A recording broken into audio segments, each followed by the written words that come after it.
Kisah akan berfokus pada seorang pria culun dan lugu bernama Charles Heller yang saat ini tengah berpamitan dengan Sarah, istrinya yang diketahui akan pergi ke luar negeri untuk urusan pekerjaan, di mana Charles sendiri adalah sosok suami yang kalem dan tidak gerehan alias tidak pernah curak-carek, sehingga ketika Sarah meminta izin untuk tinggal di London selama 3 hari, Charles tidak banyak omong dan selalu berprasangka baik terhadap setiap hal.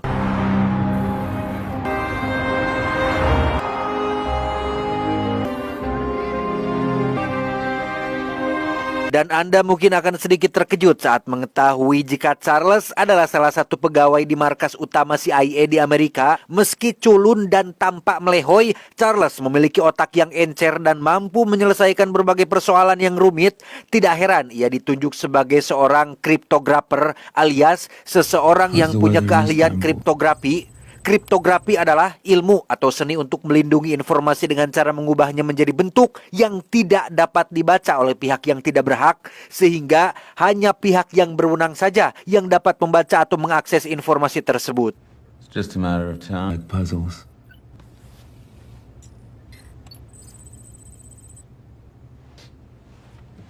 Saat sedang bekerja seperti biasa itulah Charles tak sengaja menemukan informasi rahasia yang berhubungan dengan salah satu atasannya di markas CIA bernama Moore, di mana informasi itu berkaitan dengan misi penyerangan seperti serangan udara dan bom bunuh diri yang ditujukan untuk negara yang dianggap sebagai musuh Amerika Serikat. Department of Defense spokesman denied operations in the area, blaming the attack on local insurgents. Di sela-sela kesibukannya, Charles selalu menyempatkan diri untuk menghubungi Sarah untuk sekedar menanyakan bagaimana keadaannya sekarang, apakah sudah emam atau teacan, lagi ngapain sama siapa, lagi di mana. Yang hal ini cukup menimbulkan rasa iri bagi sebagian kaum jomblo yang salah satu di antaranya adalah saya pribadi. Yeah. Bye. Bye. Bye. Bye-bye. Keesokannya ketika Charles baru tiba di tempat kerja, sudah ada Bapak Direktur Moore yang menunggunya dan hal itu cukup membuat Charles terkejut karena dikira ada kaitannya dengan informasi rahasia kemarin. Namun ternyata Direktur Moore ingin memberitahu tentang kabar buruk yang baru saja terjadi di London, yaitu sebuah serangan dari kelompok teroris yang diketahui telah menewaskan Sarah, istri tercintanya.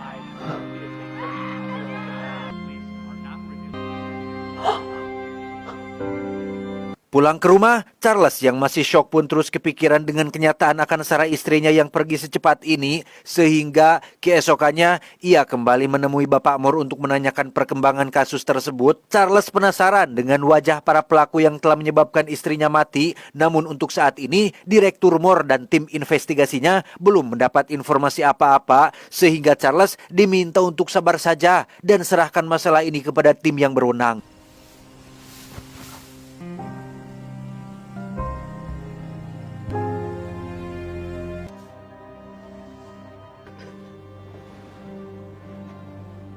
Setelah berhari-hari tanpa ada kabar dari Bapak Moore, Charles pun bergerak sendiri dengan memakai komputer markas yang mempunyai akses tidak terbatas, di mana ia berhasil mendapatkan rekaman CCTV yang ada di lokasi kejadian, hingga akhirnya mengetahui bahwa para teroris ini terdiri dari 4 orang pelaku. Spilled out into the corridor. The detail got jumpy, and one of the 4 drew on him. And the police have been called. Suspects are now in a race to leave the building. Dalam rekaman itu terlihat jelas bahwa keempat pelaku memasuki sebuah gedung konferensi pers yang di dalamnya terdapat Sarah yang memang bekerja sebagai seorang jurnalis, yang dari sekian banyak orang yang ada di sana, para pelaku secara kebetulan memilih Sarah untuk dijadikan sandera dan satu di antaranya menembak Sarah di tempat terbuka sebagai bentuk peringatan terhadap para polisi yang ada di sana.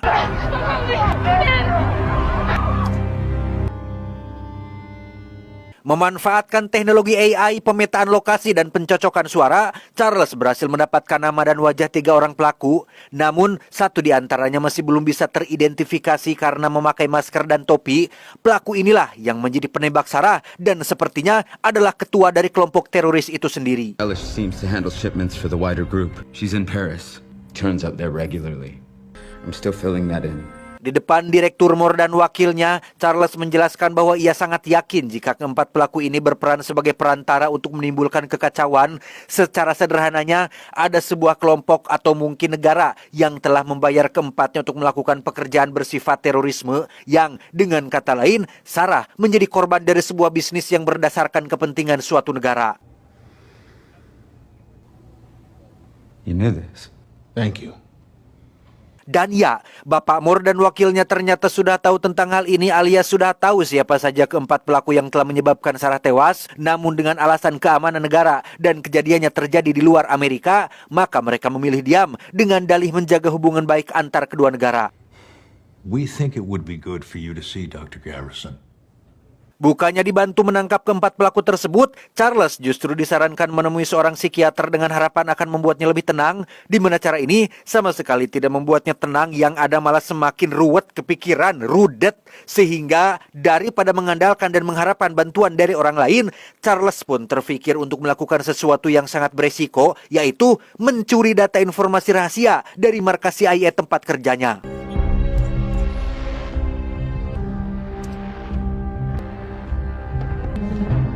Ya, Charles mencuri informasi rahasia yang berkaitan dengan kegiatan ilegal yang melibatkan Bapak Moore dan wakilnya, yaitu misi serangan udara dan bom bunuh diri yang ditemukannya tempo hari, di mana Charles juga diketahui punya teman online yang sama-sama seorang kriptografi yang sudah dikenalnya sejak lama, namun belum pernah bertemu dengannya sama sekali. You've been very quiet lately.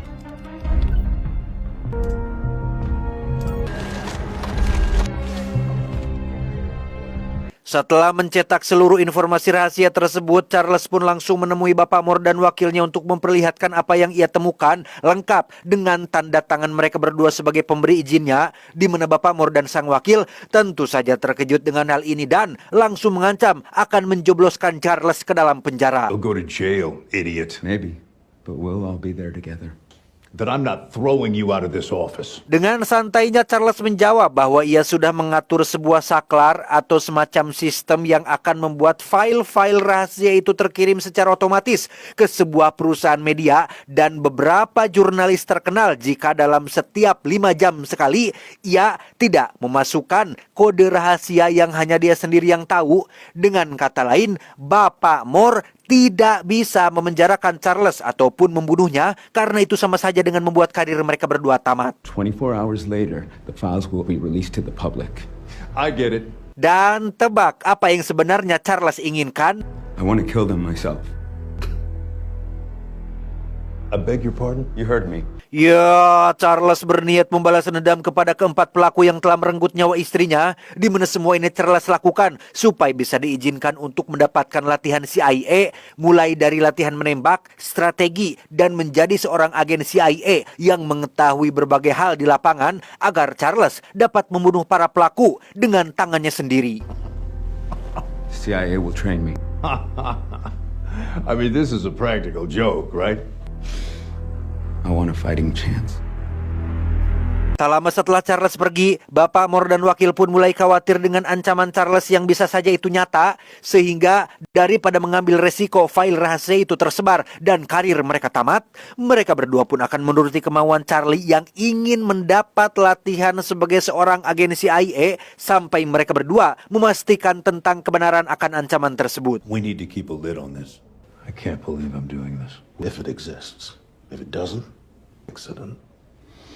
Singkat cerita, Charles akhirnya menginjakan kaki di barak militer tempat biasa para calon agen CIA mendapat latihan. Sesuai perintah dari KDM, Charles pun menemui seseorang yang akan menjadi mentornya. Kita panggil saja si mentor yang akan membimbing Charles selama latihan di tempat ini.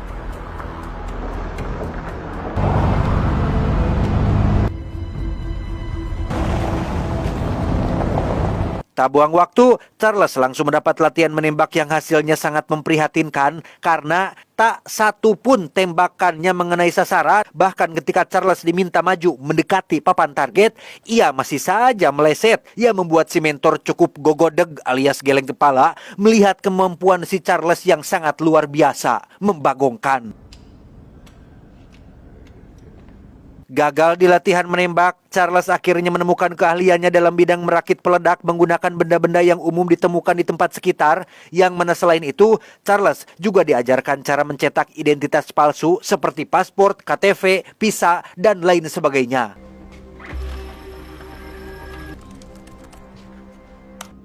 May I keep this? Sure. Malamnya saat Charles sedang istirahat di kamar asramanya, muncullah si mentor yang ingin memberitahu hasil dari latihan selama beberapa hari ini bahwa Charles tidak memiliki tanda-tanda sebagai seorang pembunuh. Ia tidak mempunyai nyali yang cukup untuk menghabisi nyawa seseorang, yang dengan kata lain, percuma saja Charles mengikuti pelatihan di barak ini karena ia tidak memiliki bakat sebagai seorang pembunuh ataupun dalam misi balas dendam. Take it. Oh, come on, take it. What are you? Take it. Hey, now. Dan ya, si mentor memaksa Charles untuk menarik pelatuk dan menembaknya demi membuktikan perkataannya barusan. Sesuai dugaan, Charles tidak berani menarik pelatuk pistol yang bahkan tidak ada pelurunya sama sekali. I can't make you into something that you're not. I'm sorry. Di saat yang sama, Bapak Moore mengerahkan tim khusus untuk menyelidiki rekaman CCTV yang memperlihatkan pergerakan Charles sebelumnya. Tujuannya tentu saja untuk menemukan kebenaran akan ancaman yang Charles utarakan. Mereka mulai menggeledah semua sudut rumah Charles, ruangan tempat kerja di kantor, termasuk sebuah kafe tempat biasa ia ngopi, yang sebagai pria dengan IQ 170 ke atas, Charles bisa sangat cerdik menyembunyikan jejak dan barang bukti, sehingga Bapak Moore menekankan timnya untuk lebih teliti dalam melakukan penyelidikan ini.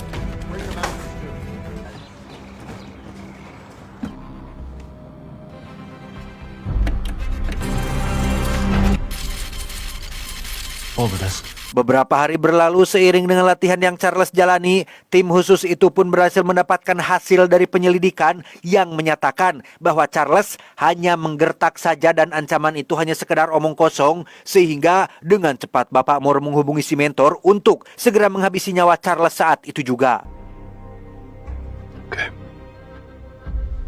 Tanpa mereka semua sadari, selama ini Charles terus memantau pergerakan mereka semua melalui alat penyadap kecil yang ia selipkan dalam bentuk klip kertas, sehingga menyadari si mentor akan menghabisinya, Charles pun buru-buru pergi meninggalkan barak tersebut.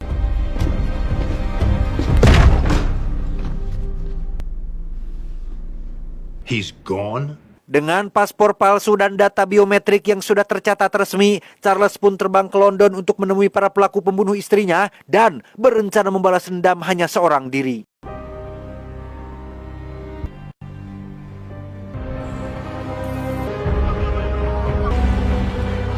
Charles sengaja menginap di sebuah hotel yang berdampingan langsung dengan sebuah restoran yang biasa didatangi oleh salah satu pelaku. Pelaku pertama yang ia targetkan adalah seorang wanita bernama Barbara, yang dengan kecerdasannya dalam bidang meretas sistem, Charles pun bisa dengan mudah meretas ponsel Barbara dari jarak jauh hingga berhasil menemukan apartemen yang menjadi tempat tinggalnya.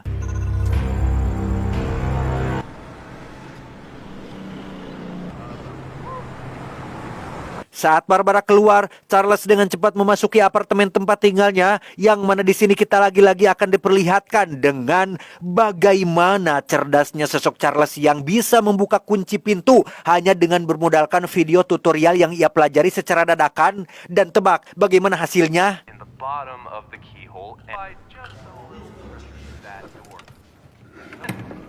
There you go. Ketika sudah masuk ke dalam, Charles dengan cepat memotret jadwal rutinitas Barbara di kalender, termasuk mengambil sebuah pistol yang terletak di dalam laci. Tak lama, Barbara pun pulang bersama dengan pacarnya, yang di sini kita akan melihat bahwa Charles memang tidak punya bakat untuk membunuh ketika ia memiliki kesempatan untuk menembak, tapi tidak melakukannya, sehingga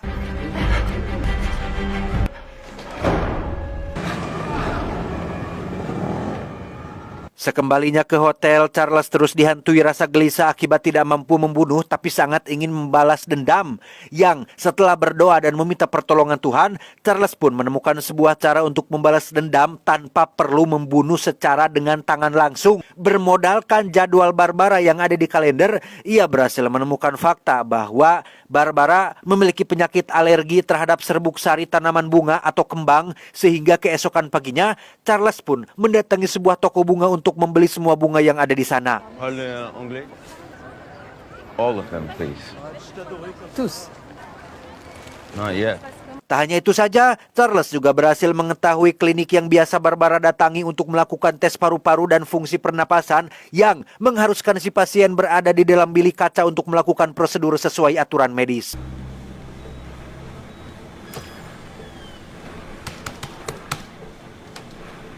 Dan ya, komputer tiba-tiba mati yang sudah pasti kerjaannya si Charles, sehingga ketika dokter keluar, Charles langsung masuk dan mengunci pintu dari dalam. Charles juga mengunci bilik kaca yang membuat Barbara tidak bisa keluar dan mulai memasukkan serbuk sari ke dalamnya.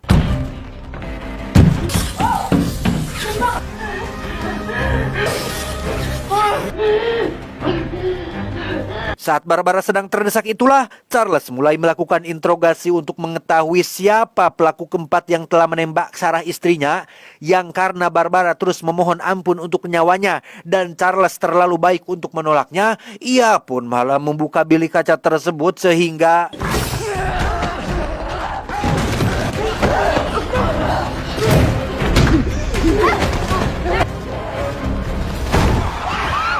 dan ya, Barbara pun tewas bukan karena serbuk sari, melainkan ketabrak mobil Aci, di mana Charles yang panik pun langsung berlari meninggalkan lokasi.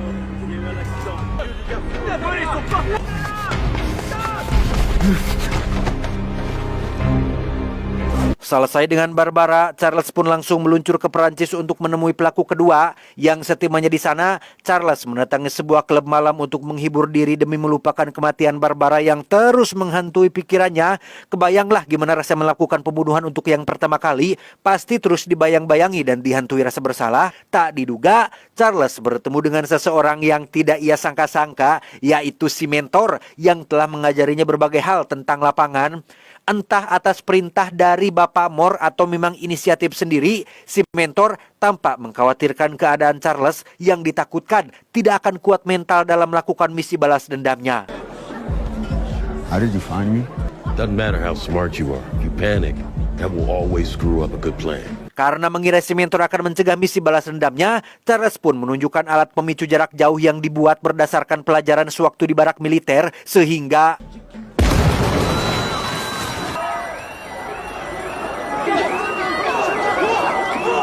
setelah berhasil kabur dari si mentor, Charles pun buru-buru menghubungi teman online-nya sesama kriptografer yang saat ini berada di Turki, sehingga tanpa pikir panjang, ia pun langsung terbang ke sana untuk menemuinya.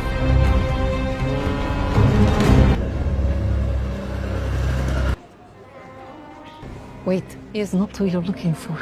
Dan inilah kita panggil saja Yuli, teman online Charles yang sudah saling berkomunikasi sejak 5 tahun yang lalu.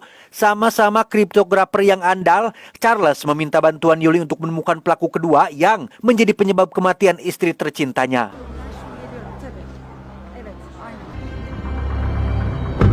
Mr. CIA man with a gun, I guess.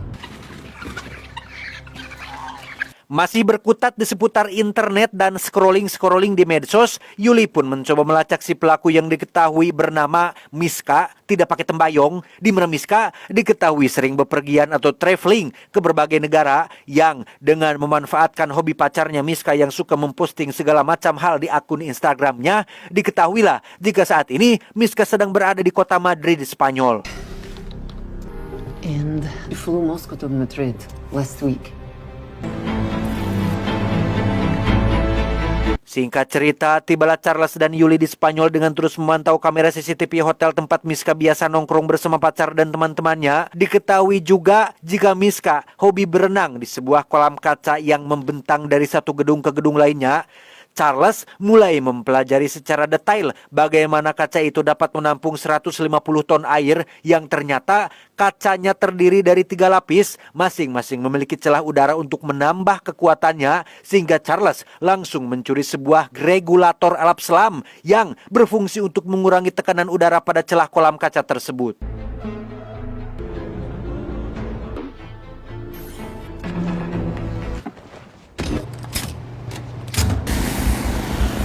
Selesai menyeting regulatornya di ruang mesin, Charles pun langsung menemui Miska saat sedang berenang di kolam kaca.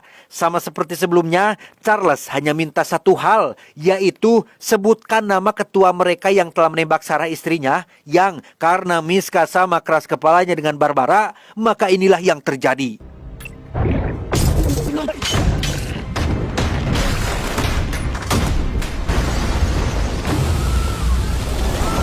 Selesai membunuh Miska, Charles belum bisa bernapas lega karena saat ini ada beberapa agen suruhan Bapak Moore yang ditugaskan untuk menghabisinya, termasuk si mentor yang juga ada di sana, di mana Charles langsung berlari cepat menuju ruang mesin dan...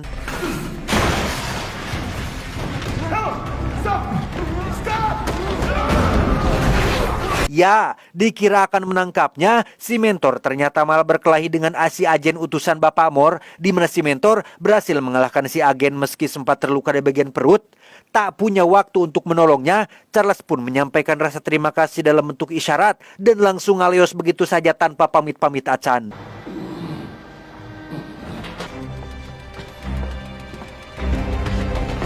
Di saat yang sama, Bapak Moore dan tim ternyata terus mengawasi rekaman CCTV hotel tempat Charles barusan beraksi. Mereka berhasil menemukan earphone yang terpasang di telinganya sehingga memunculkan teori bahwa ada orang di balik aksinya yang membantunya di kejauhan. Berdasarkan teori ini, tim Bapak Moore pun langsung melakukan pelacakan hingga berhasil mendapatkan riwayat kirim-kiriman pesan antara Charles dan Yuli. Talk to me. From Hala. Inquiline. Codename Inquiline. Locate this person. Codename Inquiline. Get me the Russian station chief in Istanbul. Tanpa Charles dan Yuli sadari, Bapak Moore pun mengirim tim pembunuhnya untuk menghabisi mereka berdua di Turki, di mana aksi ini dilakukan tepat saat mereka berdua sedang tertidur lelap. Untungnya, Yuli dengan cepat menyadari hal itu berkat sensor gerak yang ia pasang di sekitar rumah, sehingga dengan cepat mereka berdua pun kabur meninggalkan tempat tersebut.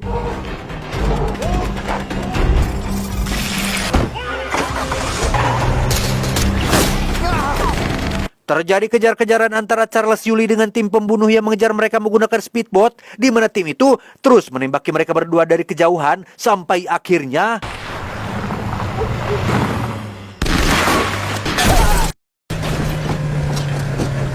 Ya, mobil pun tikus ruk dengan Yuli yang tewas akibat terkena tembakan sempat dibawa ke tempat aman untuk diselamatkan. Nyawanya keburu melayang sebelum mengucapkan 2 kalimat syahadat sehingga Charles hanya bisa pasrah dan berdoa agar kematiannya husnul khotimah. Pada akhirnya, Charles pun harus melakukan balas dendam ini seorang diri tanpa bantuan dari siapapun. Satu-satunya modal yang ia miliki hanyalah otak jeniusnya yang mampu melakukan problem solving atau pemecahan masalah. Memanfaatkan ponsel dan akun pribadi milik Yuli, Charles pun menghubungi target ketiga yang diketahui bernama Ellis. Si Ellis ini sering melakukan pembelian senjata ilegal untuk aksi terorismenya, sehingga Charles akan berperan sebagai penjual senjata untuk memancing kemunculan si Ellis ini.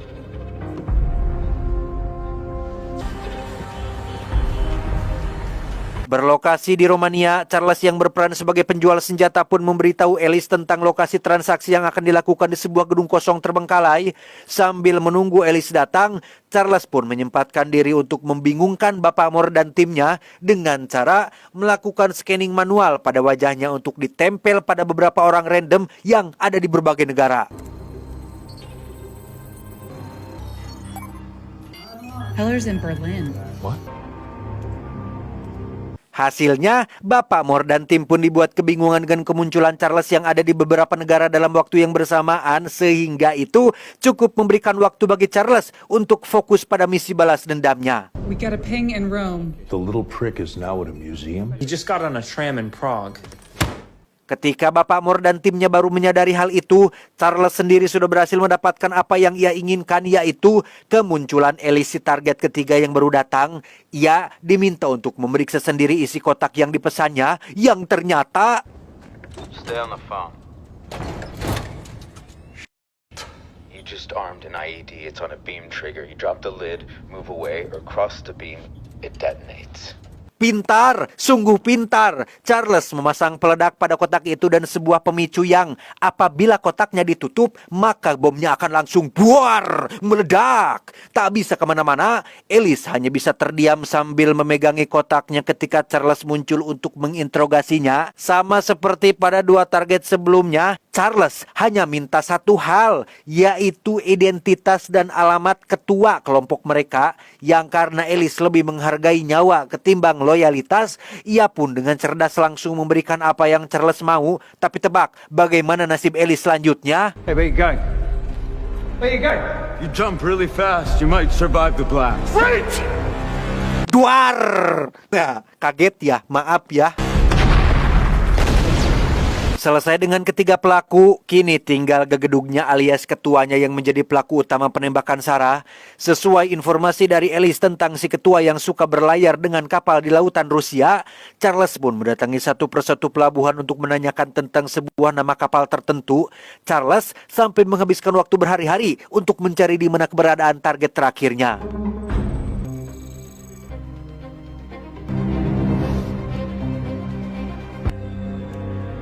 Pada hari kesekian, Charles akhirnya berhasil melihat kapal yang ia cari. Namun ketika baru saja akan menghampiri, tiba-tiba...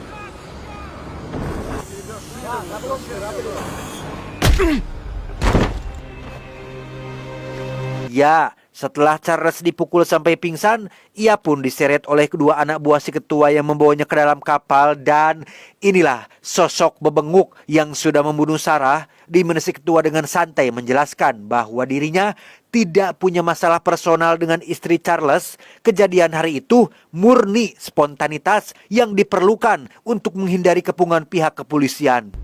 That's it.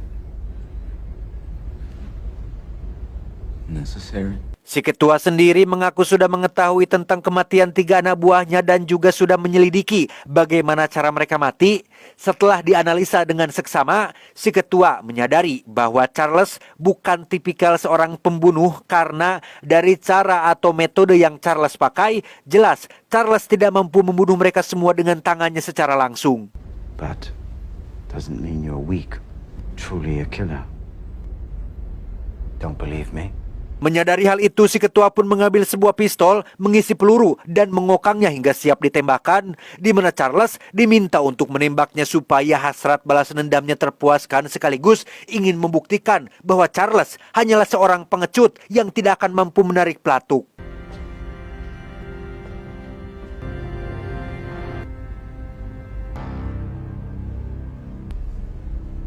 Dan ya, seperti yang sudah bisa Anda tebak, Charles tidak akan sanggup untuk melakukannya secara langsung. Ia pun mengembalikan pistol tersebut kepada si ketua dan duduk dengan tenang sambil menunggu sesuatu yang terjadi, yaitu... That would be the Finnish Navy. That is not possible. Ya, tanpa si ketua dan 2 anak buahnya sadari, kapal ini bergerak memasuki wilayah teritorial Finlandia. Charles diam-diam sudah meretas kapal ini dari kamar hotelnya dengan menjadikan ponsel kedua anak buahnya dan jam tangan milik Charles yang tadi disita sebagai pemancar. Selain itu, Charles juga sudah mengirimkan semua bukti-bukti kejahatan pada polisi internasional, sehingga tamat sudahlah riwayat si ketua teroris ini.